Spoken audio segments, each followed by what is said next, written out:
नमस्कार दोस्तों, सक्सेस साथी में आपका स्वागत है। हम इंडियन पॉलिटी के लेक्चर सेकंड की तरफ जा रहे हैं।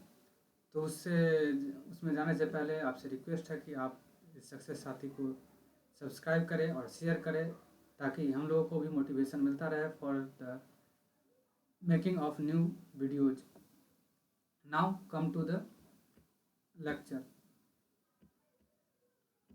It is I come to the lecture that is the हमारा लेक्चर चल रहा था historical background of our Indian constitution. तो हम लोगों ने कवर किया था हिस्टोरिकल बैकग्राउंड में 1857 से पहले तक का जो भी एक्ट लाया गया था, जिसमें मुख्य रूप से हम लोगों ने पढ़ा था regulating act of 1773 and Pitt's India act of 1784 and act of 1833 and act of 1853। अब जो नेक्स्ट एक्ट आएगा वो आएगा हमारे पास गवर्नमेंट ऑफ इंडिया एक्ट। अब जो आएगा क्राउन रूल के अंडर आ जाएगा, क्योंकि 1857 में रिवोल्ट होता है इंडिया में, जिसको स्पॉय म्यूटिनी मतलब कि एक सैनिक विद्रोह होता है, जिसकी वजह से एक ये विद्रोह भयंकर रूप ले लेता है, जिसकी वजह से कई सारे अंग्रेज़ों और इंडियंस को भी जान से हाथ धोना पड़ता है। और इसका इम्पैक्ट ज़रूर यहाँ कंपनी को पर देखने को मिलता है और ब्रिटेन रूल पर देखने को मिलता है। अब जब 1857 की जब लड़ाई हो गई तो अंग्रेज़ों को लगा कि नहीं, अब ऐसे काम नहीं चलेगा, अब हमें कंपनी को पूरा अंडर कंट्रोल अपने हाथों में लेना पड़ेगा, जो ब्रिटिश पार्लियामेंट थे। लेकिन 1853 का जब आप देख रहे होंगे एक्ट, उसमें मैंने बताया भी था कि लगभग ये एक्ट था पूरी तरह से कंपनी को कंट्रोल करने का। तो लगभग कंट्रोल तो हो ही चुका था, तो केवल उन्होंने बस नाम का 1858 लागू किया और कुछ चेंजेस किए, बाकी सारा कुछ इनेक्ट कर दिया गया। तो ये एक्ट का क्यों हुए थे? 1857 का जो रिवोल्ट हुआ था, इसको रिस्पॉन्स में ये एक्ट लाए गए थे।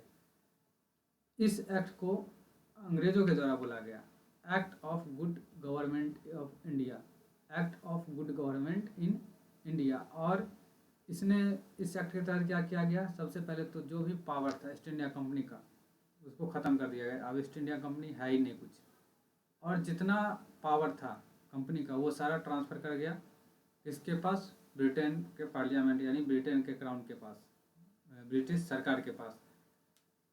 और जितना भी रेवेन्यू आया है या गवर्नमेंट जो भी टेरिटरी ऑक्यूपाई किया है ईस्ट इंडिया कंपनी, सारा अब अंग्रेज मतलब कि ब्रिटिश पार्लियामेंट की टेरिटरी होगी, और उससे जो भी रेवेन्यू जनरेट होगा वो ब्रिटिश पार्लियामेंट के पास ही होगी। अब देखो इसमें फीचर्स क्या थे। सबसे पहले तो गवर्नर जनरल का पद ही खत्म कर दिया गया। अब गवर्नर जनरल के जगह पर वायसराय नियुक्त किया जाने लगा। और इसने जो डबल गवर्नमेंट लाई थी उसको ख़त्म कर दिया गया। डबल गवर्नमेंट में कौन था? एक बोर्ड ऑफ कंट्रोल और बोर्ड ऑफ डायरेक्टर थी, जिस बोर्ड ऑफ कंट्रोल किसको करता था कंट्रोल, और बोर्ड ऑफ डायरेक्टर किसको कंट्रोल करता था? इसको आप कमेंट सेक्शन में, जो पिछले लेक्चर में बताया था, आप कमेंट सेक्शन में बताएंगे बोर्ड ऑफ कंट्रोल और बोर्ड ऑफ डायरेक्टर क्या थे। इसने एक नया ऑफिस क्रिएट किया, secretary of state for the India. ये कहाँ था? लंदन में। इट मीन्स कि ब्रिटेन में एक नया पोस्ट ऑफिस क्रिएट किया, secretary of state of India. और इस सेक्रेटरी ऑफ स्टेट को ये रिस्पॉन्सिबिलिटी दी गई कि आप बिल्कुल सही तरीके से इंडिया पर शासन करेंगे, वहाँ का वायसराय जो भी है नियुक्त करेंगे, वायसराय आपको रिपोर्ट समय समय पर कर देगी, और आप ऐसो पार्लियामेंट में इसका रिपोर्ट करेंगे कि किस तरह से वहाँ क्या चल रहा है। और पूरा उसको दे दिया गया, secretary of state for India को पूरा कंप्लीट कंट्रोल दे दिया गया for the rule in India. अब ये सेक्रेटरी ऑफ स्टेट थी क्या? तो ये 15 मेंबर का काउंसिल था, जो कि secretary of state of India का जो ऑफिस था उसको असिस्ट करता था, उसको चलाता था। तो जो इंडिया में कंट्रोल आ रही थी वो आ रही थी पार्लियामेंट के द्वारा। पार्लियामेंट ने 15 मेंबर को नियुक्त किया, 15 मेंबर का एक काउंसिल बना। उस काउंसिल को बोला गया कि आपकी सारी जिम्मेवारी है for the regulation in India, आप जैसे चाहे वैसे चला सकते हैं। और जो वायसराय थी ना, वो भी यहीं से अपॉइंट किया जाता था। यही secretary of state he decide करता था कि अगला वायसराय कौन होगा या वायसराय किसको नियुक्त करना है। अब देखते हैं कि अब एक्ट कब कब आया। एक तो आ गया था 58 में, अब आएगा 1861 में, फिर आएगा 1892 में और 1909 में। और ये सारा एक्ट क्या था कि किसी तरह जो है, जैसे रिवोल्ट हुआ था तो प्रॉब्लम था कि आगे ऐसा रिवोल्ट ना हो। दूसरा रीज़न था कि हमको इंडिया में शासन करना है, और शासन करने के लिए हमको एक प्रॉपर कोऑपरेशन बनानी पड़ेगी इंडियन के साथ। बिना इंडियन के कोऑपरेशन के बिना हम शासन नहीं कर सकते। ये उनको 1857 में लग गया था, क्योंकि कंपनी है सो मनमानी कर रही थी। यहाँ कोई ना आप सिविल यहाँ के लेजिस्लेशन में बैठ सकते हैं, ना ही आप एग्जीक्यूटिव काउंसिल में बैठ सकते हैं। इंडियन को कोई अलाउ ही नहीं था। और मतलब कि इंडियन पर किसी तरह से बहुत बहुत कानून बना करके थोपे जा रहे थे, जो इंडियन को बहुत ही नुकसान पहुंचा रहे थे। तो उनको लग गया था कि बिना इंडियन के कोऑपरेशन के बगैर ये संभव नहीं है। तो इसीलिए उन्होंने कोऑपरेशन बढ़ाने के लिए, किसी तरह इंडिया को मनाने के लिए उन्होंने ये सारे एक्ट लाए थे। 1861 हो या 1892 हो या 1909 हो, तो ये सारे एक्ट एक बहुत ही इम्पोर्टेंट एक्ट थे, और इसने हमारे कॉन्स्टिट्यूशन को बहुत ही अच्छी तरह से प्रभावित किया। इट मीन्स कि उन्होंने हमारे कॉन्स्टिट्यूशन पर एक ग्रेट इन्फ्लुएंस ये सारे एक्ट लाए हैं। सबसे फर्स्ट देख लेते हैं कि 1861 का एक्ट क्या था। तो 1861 के एक्ट में क्या बोला गया था कि अब जो वायसराय जो है, वायसराय का काउंसिल होगा, उसके मेंबर्स होंगे वायसराय के काउंसिल में। अब इंडियंस को भी जगह दिया जाने लगा, अब उसमें इंडियन नेशनल्स भी रहेंगे। 1862 में जो तत्कालीन वायसराय थे लॉर्ड कैनिंग फर्स्ट वायसराय भी थे, इंडियन वायसराय, और 1862 में वो तत्कालीन भी थे। तो उन्होंने 3 इंडियन को अपने लेजिस्लेटिव काउंसिल में जगह दी। उसमें फर्स्ट थे Raja of Banaras, the Maharaja of Patiala और सर दिनाकर राव। ये तीनों को उन्होंने नॉमिनेटेड किया था अपनी लेजिस्लेटिव काउंसिल में। और इसके अलावा उन्होंने क्या किया कि डिसेंट्रलाइजेशन का प्रोसेस स्टार्ट कर दिया गया। क्योंकि देखिए उस समय क्या होता है, डिसेंट्रलाइजेशन हटा दिया गया था। जो ये था board of control and board of director, ये दोनों को एबोलिश कर दिया गया था। तो हमको अगर प्रॉपर तरीके से जगह देनी है इंडियंस को, तो हमको डिसेंट्रलाइज करना पड़ेगा। हर चीज़ें हर स्टेट को देनी पड़ेगी, हर परसेंटेज को कुछ ना कुछ पावर देने पड़ेगी, ताकि प्रॉपर ढंग से एक्ट या रूल किया जा सके। तो उन्होंने कुछ पावर भी दी बॉम्बे और मद्रास प्रेसिडेंसीज को। और 1937 का में आते आते ऐसा रिजल्ट हुआ कि जो प्रोविंसेस थे, बॉम्बे हो या मद्रास हो, उसके पास लगभग internal autonomy, complete internal autonomy आ गई थी इसी 1861 के द्वारा। क्योंकि देखिए एक्ट तो पारित हो गया, दी भी गई, लेकिन धीरे धीरे ना वो रिजल्ट आता है। तो आखिर में रिजल्ट में क्या हो गया कि पूरा मतलब कि ये इंटरनल ऑटोनॉमी प्रोविंसेस को 1937 में लगभग आ चुकी थी। जो ये एक्ट था 1861 का, इसने वायसराय को पावर्ड किया कि आप रूल बना सकते हैं। किसके लिए? आप बिजनेस इन द काउंसिल, मतलब किस तरह से ऑर्डिनेंस, कोई भी अध्यादेश जारी करना हो, कोई भी ऑर्डर इशू करना हो, या किसी तरह का अपने जो काउंसिल है उसमें किसी तरह का ट्रांजैक्शन, मतलब कि किसी तरह का अदला बदली कुछ भी करना हो, तो आप उसके लिए रूल्स या लॉ जो भी ऑर्डर आप इशू कर सकते हैं। और इसके तहत एक नया लेजिस्लेटिव काउंसिल बनाया गया। किसके लिए? Bengal and North Western Frontier के लिए।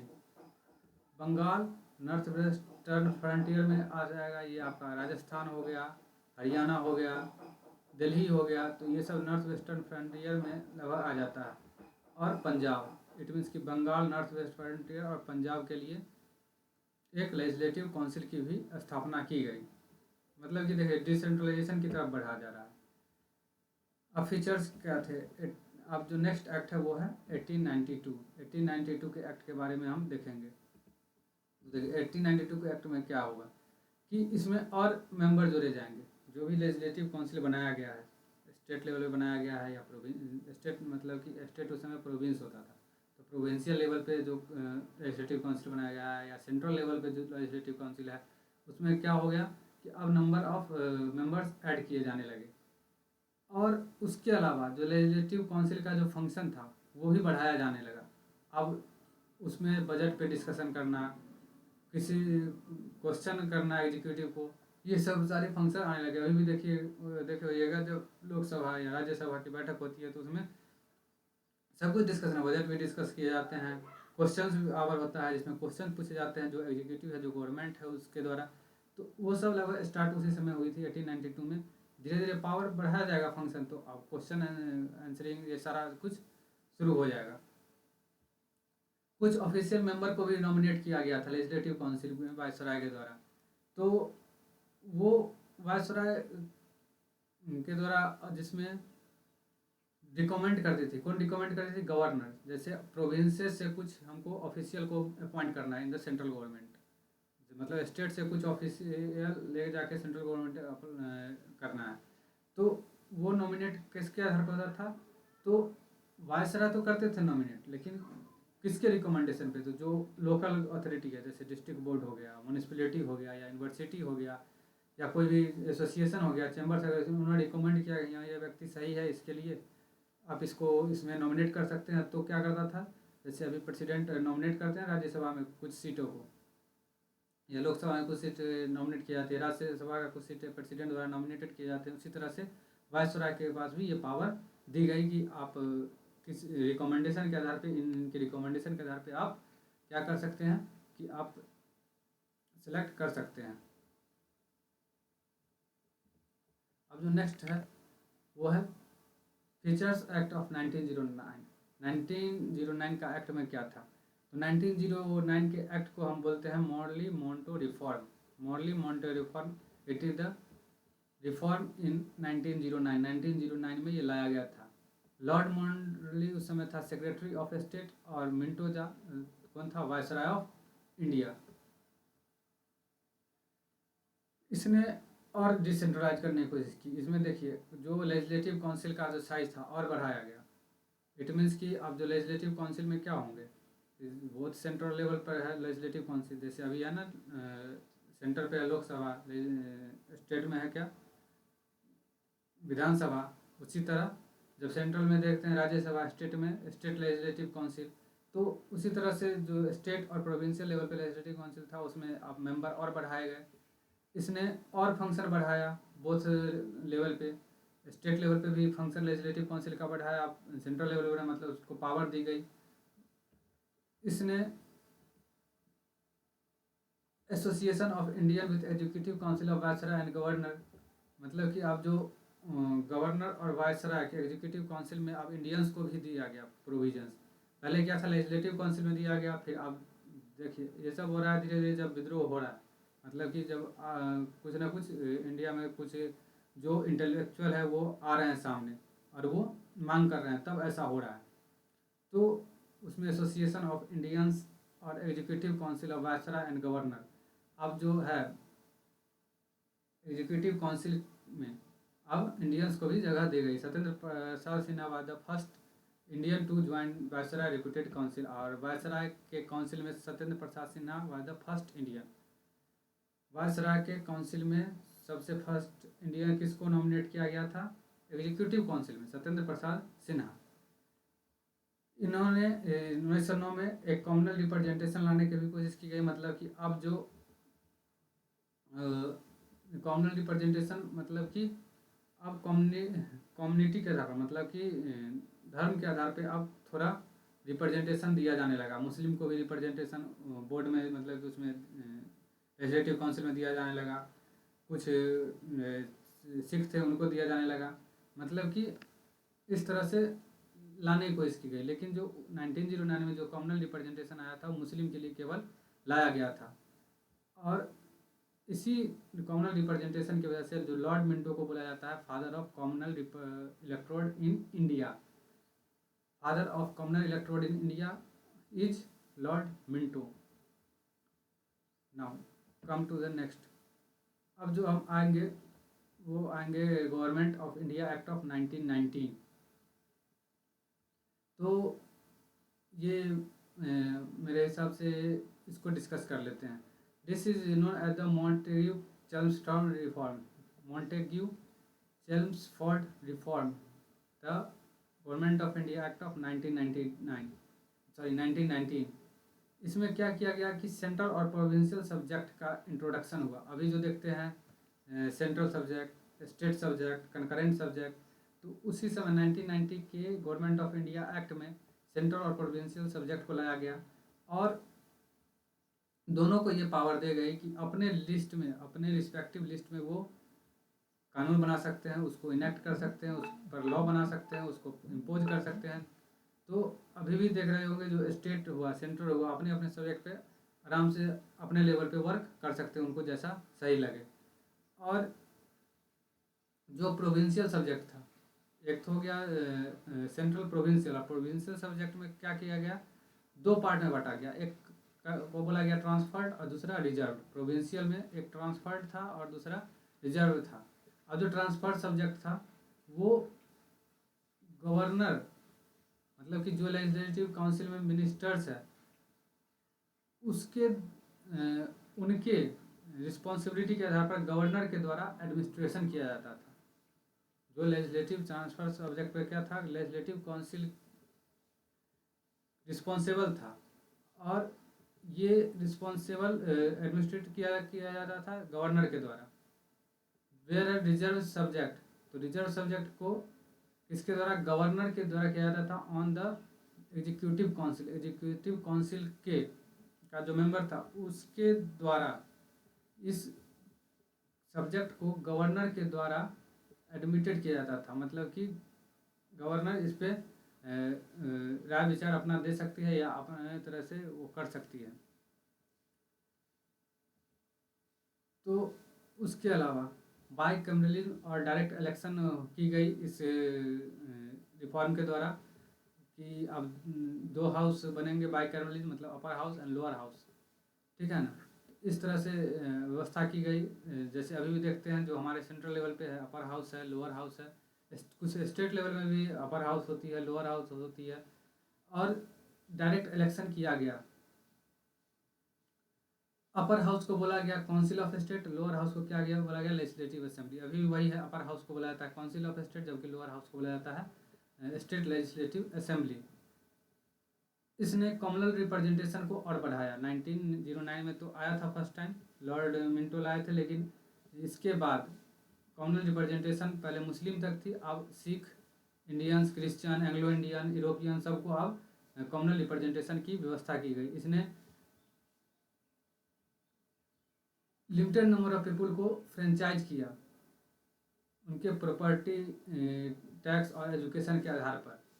इसने नया हाई कमिश्नर बनाया इन लंदन में नया हाई कमिश्नर की स्थापना की गई। एक तो की गई थी कब, 1858 में जो आया था गवर्नमेंट ऑफ इंडिया एक्ट, उसमें हाई कमिश्नर की व्यवस्था पहली बार की गई थी। लेकिन अब जो है इसमें high commissioner for India London में एक और नया ऑफिस बनाया गया। इसने पब्लिक सर्विस कमीशन इस्टेब्लिश की, और सेंट्रल पब्लिक सर्विस कमीशन कब बना, 1926 में। सेंट्रल पब्लिक सर्विस कमीशन कब बना, 1961 में। तो ये रहा हमारा आज का लेक्चर। अब जो कल है तो पढ़ेंगे दो और important, that is government of India act 1935 and Indian independence act 1947।